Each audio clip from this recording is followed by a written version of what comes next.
King Arthur's Knights, Chapter 11, Part 1. Of the plots of Sir Mordred, and how Sir Launcelot saved the Queen. After the quest of the Sangreal was completed, and all the knights that were left alive had returned to the court of King Arthur, there was great joy among the people, and the king and Queen Guinevere were passing glad of the remnant that had come home again. Especially did the queen make much of Sir Launcelot and of Sir Bors, his cousin, for they were the two most noble and courteous knights of the Round Table, and none thought of them but as men peerless and beyond compare. Sir Mordred, who was the king's nephew, was jealous of the two knights, and went about privily among such knights as were his familiars, and spoke sneering words concerning Sir Launcelot and the queen, and Sir Bors. Once Sir Mordred said such words in the hearing of his brother Sir Gawain, but that knight so heavily and wrathfully took him to task that Sir Mordred knew that Sir Gawain envied not the two knights, and could never be brought to think other than friendly thoughts of them. Therefore Sir Mordred hated the two knights more than ever. Of a slight frame was Mordred, but tall, with dark hair, sallow face, and deep-set gray eyes beside a thin, long nose.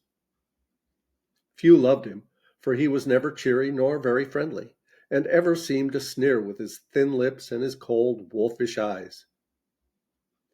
In a little while strange, dark rumors began to go about the court, and it was whispered that so proud had Sir Launcelot become of his fame and prowess that he harbored evil thoughts against the king, and that he aimed to make a kingdom for himself out of the countries that lay about his own lands of Joyous Gard in the northern marshes. Then fresh rumors went about, and these were the most evil of all. It was said that he sought to slay the king and wished to make Guinevere his own queen, and with her he would rule over all Britain. First men laughed and passed the rumors with a shrug and a gesture of scorn. But when they were repeated again and again, some began half to believe them. Many said that there must be some truth therein, for Launcelot was ever wending his way to the north country, and fought there many battles and overcame many knights.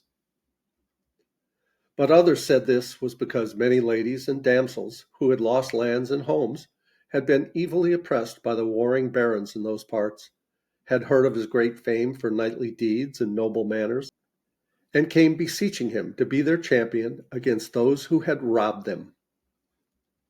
Others said that it was but natural that when he was at the court he should speak much to the queen, for he had from the first vowed himself to be her knight, and many deeds of daring and prowess had he done for her. Yet others there were who believed that what rumor said might be true, and others who were good and noble knights sorrowed to think that such evil thoughts should be spread about by some treacherous tongues. When men came to ask who had set these evil tongues to wag, it was always found that a certain mean knight named Sir Pinel had first spoken wrong of Launcelot and Sir Bors and the queen. And men noticed that it was not long before the queen began to look coldly at Sir Pinel, and then they knew that his rumors had reached her ears. "What profit doth Sir Pinel think to gain from those false tales of her?" said Sir Brastias one day, as he and Sir Gareth came from the hawking together. "For none ever reckoned him as a knight of any merit, and all good men will now think less of him." "I fear me," said Sir Gareth, "that there is more beneath it all than we wot of. Sir Pinel is a bosom friend of Sir Mordred's.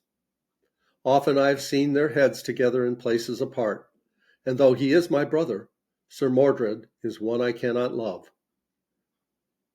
"What fear you, Gareth?" asked Sir Brastias.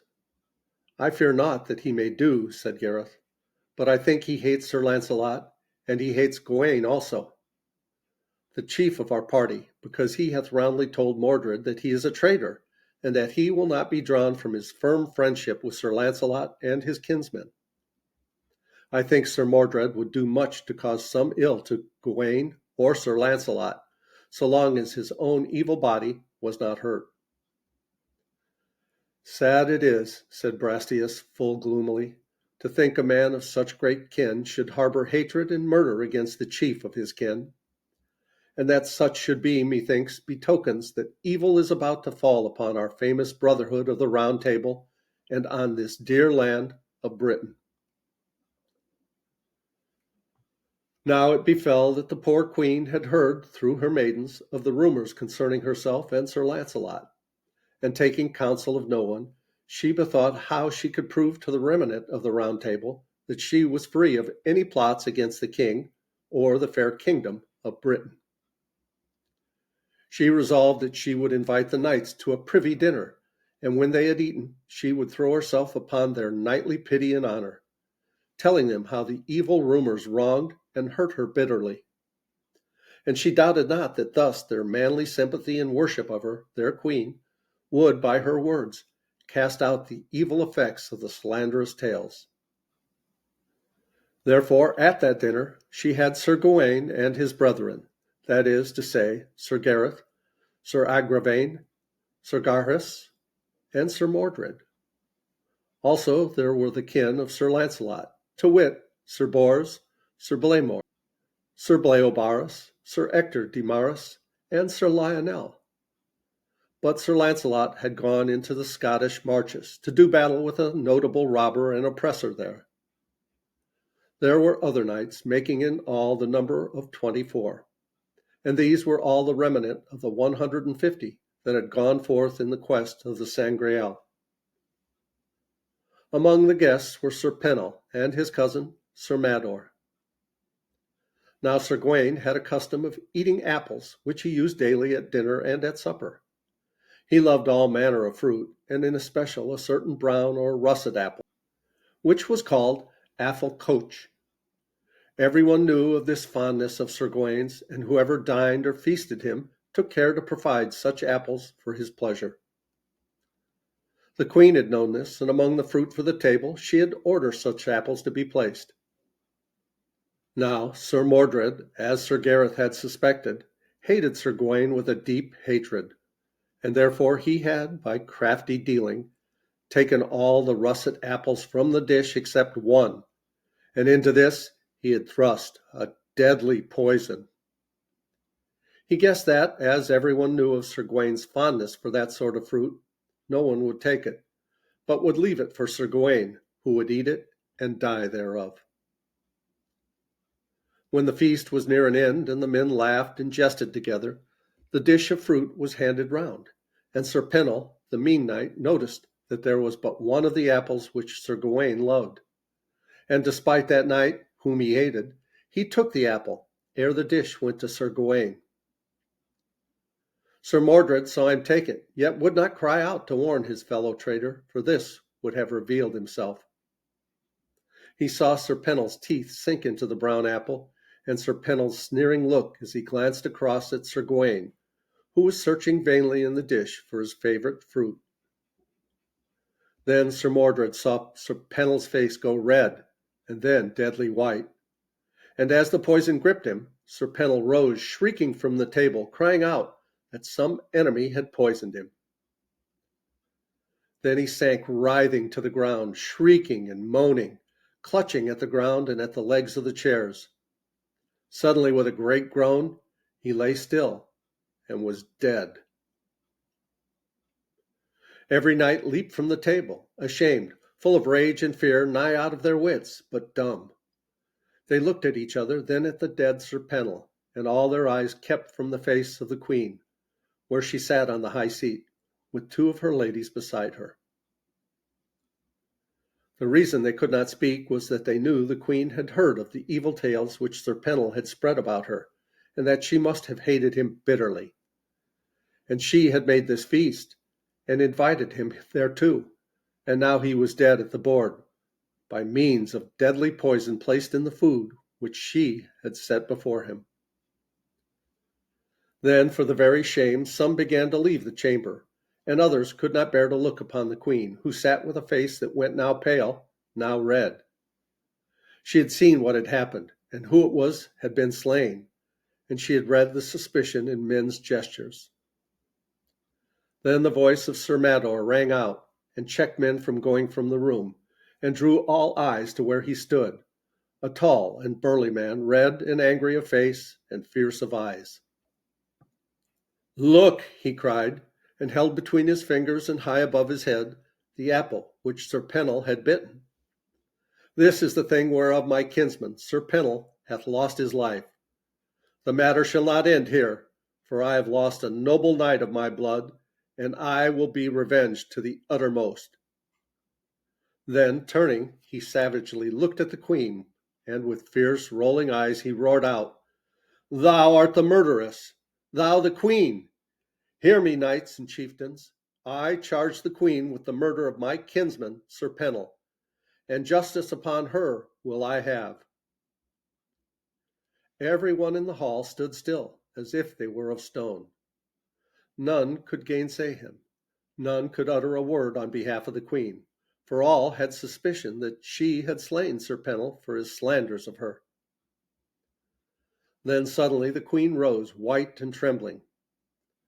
"My lords and knights, I did not cause it," she cried in a broken voice. "I am innocent. I know not how it came." And therewith she fell down in a swoon. Sir Mordred's pale face smiled with a bitter sneer. He knew not then whether what had happened would help his evil plots or no, but he resolved to say naught, and so went out with all the other silent knights, whilst the ladies of the queen took her up lamenting, and bore her to her chamber. With the noise and the sorrow that was in the court, King Arthur came and craved to know what was the matter. But none of the silent knights would speak until he met Sir Gawain, who replied and said, "Sir, the queen did invite us to a privy feast with her, and one of the knights did eat of the fruit on the table, and he is dead by poison. Therefore I dread lest the queen will be shamed for this." King Arthur was passing heavy at the hearing of these words, and went unto the queen to comfort her. On the next day, when the king sat in hall with his 2 court judges, as was his wont daily, to hear any causes or charges which might be brought before him, all men stood with gloomy faces, and there was no laughing and jesting talk, as was usual at this time. Sir Mador came forward and charged the queen of murder, and required that justice should be done upon her. The king heard him with a sad face, and in silence. Then he said, "Fair lords and noble knights, heavy is my grief for this, and rather would I give my life for my queen at this moment, than that my tongue should frame so evil a charge against my dear wife and your noble queen. But I am here to see that law is done, as justly to the highest as to the lowest. I doubt not that God will soon clear her of this seeming evil." "I know not how that may be," said Sir Mador angrily, "for the evil deed is clear to any man's eyes." "I deem this deed was never done by my queen, nor by her desire," said the king sternly, "but by some traitor that would do her evil and wishes to see her die. But as I am her judge, I may not be her champion and fight against you for her fair fame. I doubt not, however, that some good knight will take this charge upon himself and put his body in jeopardy for my queen. For if this be not done, dost thou know what is the penalty?" "She must be burnt," said Mador sullenly.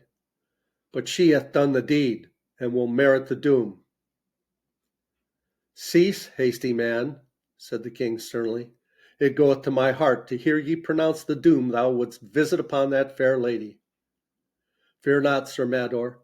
She shall find some good knight to do combat for her. Therefore, do thou name thy day of battle." "But hark ye, lord," said Sir Mador, "there is none of the 24 knights that were bidden to this dinner that hath not suspicion of the queen for this deed. Therefore, no knight can take this charge upon him on her behalf. What say ye, my lords?" He turned to the silent, moody men about the dais. The king looked troubled, and were dumb for some moments. But at the last Sir Gawain said, We cannot excuse the queen, for she gave the feast, and either the poison came by her will or by her servants. But most of the knights were silent, and Sir Bors and his kindred were very sorrowful. King Arthur was heavy at the words of Sir Gawain. "Now, king," cried Sir Mador triumphantly, "I require ye, as ye be a righteous king, give me a day that I may have justice." And we're going to pause here, and we'll continue with this chapter in the next video. Please like, subscribe, leave a comment below. Thank you so much for watching. I love you guys. As Tigger says, ta-ta for now.